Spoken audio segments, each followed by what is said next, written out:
with pictures and headlines of President Trump's visit to Great Britain, the real story, the one terrifying the British more than anything else in the world, is unfolding behind the scenes.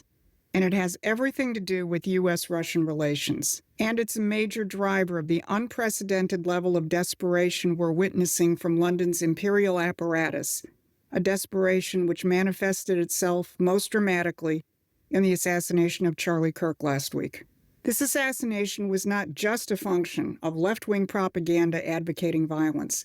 It was that. And as Barbara outlined on Monday, it's part of a full-spectrum information warfare run by intelligence agencies ranging from Britain to NATO.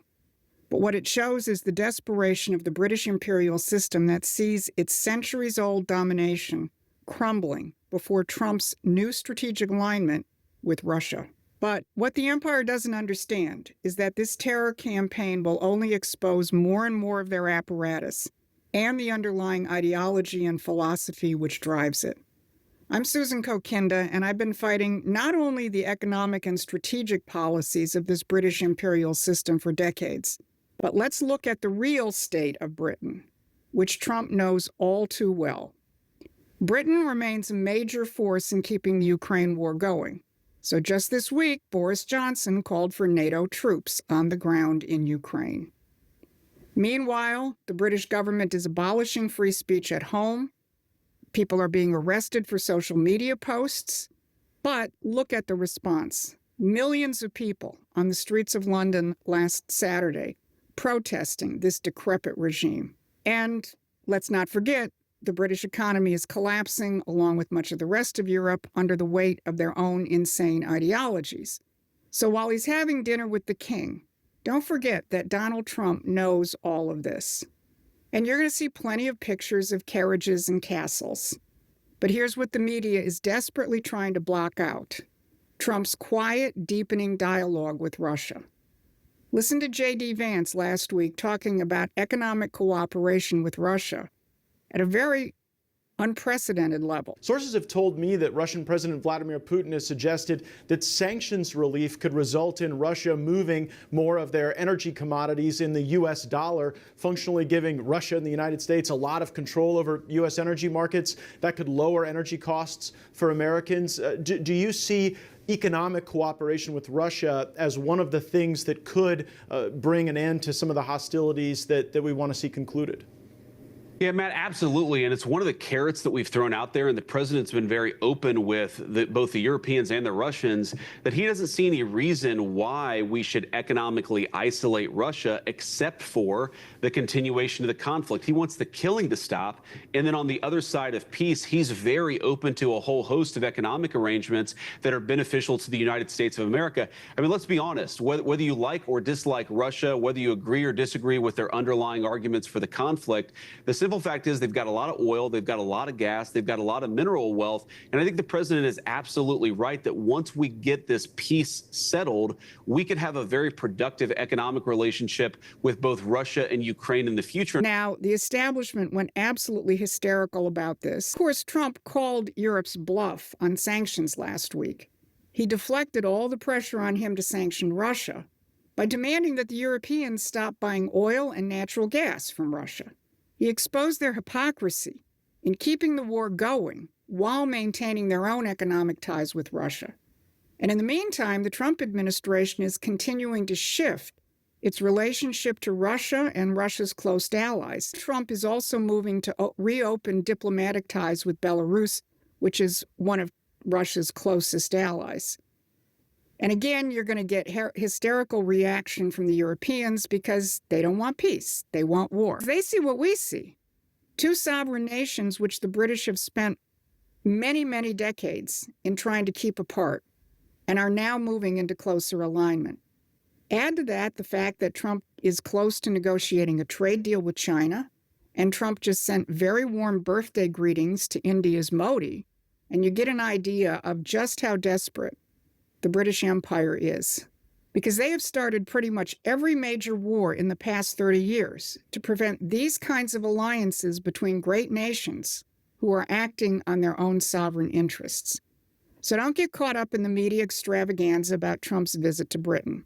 This is what's really going on. Now, when the empire gets desperate, they get murderous. And last week, Charlie Kirk was the victim of that. But that is pulling more of the enemy's apparatus out into the open.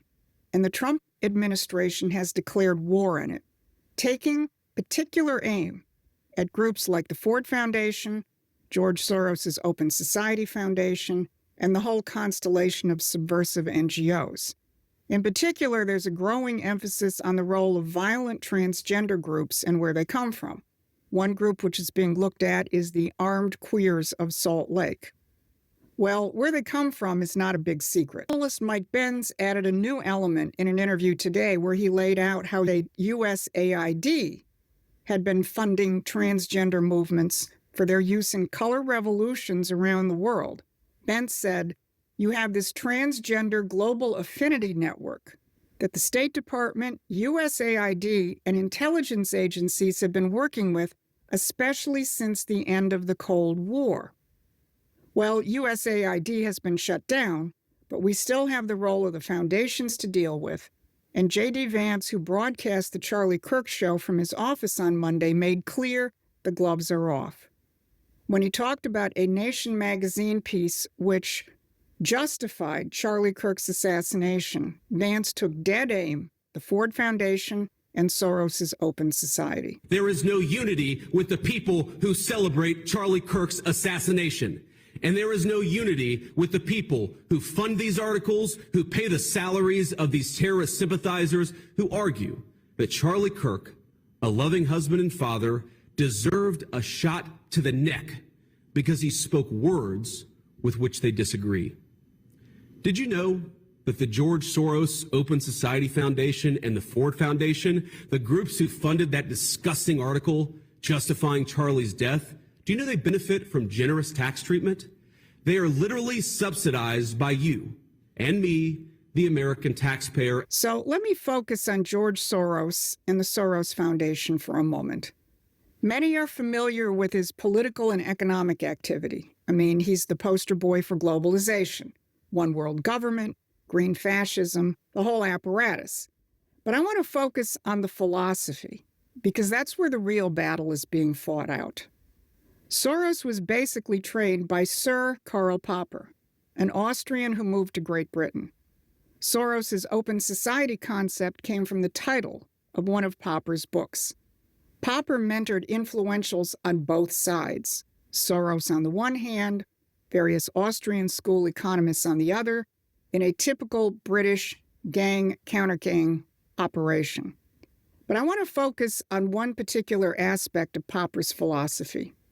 It's his absolute hatred of Plato and his argument that Plato was a totalitarian. Why this hatred? Because Plato believed in universal principles and that those principles are discoverable by the human mind. This is antithetical to everything that the British system represents. Where did Plato come from? He was a student of Socrates. Plato was 29 years old when Socrates was executed by the Democratic Party of Athens. And Socrates, like Charlie Kirk, had a passion for freeing the youth of his society from the false and failing ideologies which he knew would destroy Athens. So he was arrested by the Democratic Party and executed. They couldn't tolerate someone who taught people to think for themselves, to question the prevailing narratives, to discover truth. But Plato picked up the mantle, and he provided us with his powerful dialogues which have helped shape the course of Western civilization. What we're witnessing right now is nothing less than the final battle between two completely different visions of humanity's future. On the one side, you have the British imperial system and their philosophical descendants, who believe that truth is unknowable, that human beings are just animals to be manipulated, and that power is the only reality. On the other hand, you have Trump's America, working with sovereign nations like Russia, proving that countries can cooperate based on mutual respect and universal principles of sovereignty and development. This terrifies the British because it exposes their entire system as a fraud. Charlie Kirk's crime was the same as Socrates. He was teaching young Americans to think, to question, to discover the truth about their country and their potential. He was freeing them from the ideological programming that passes for education in our universities. But the empire's terror campaign is backfiring.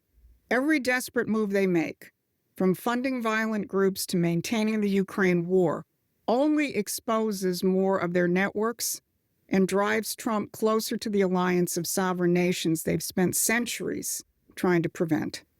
The British Empire is dying, and the real United States is awakening. Plato carried forward Socrates' mission.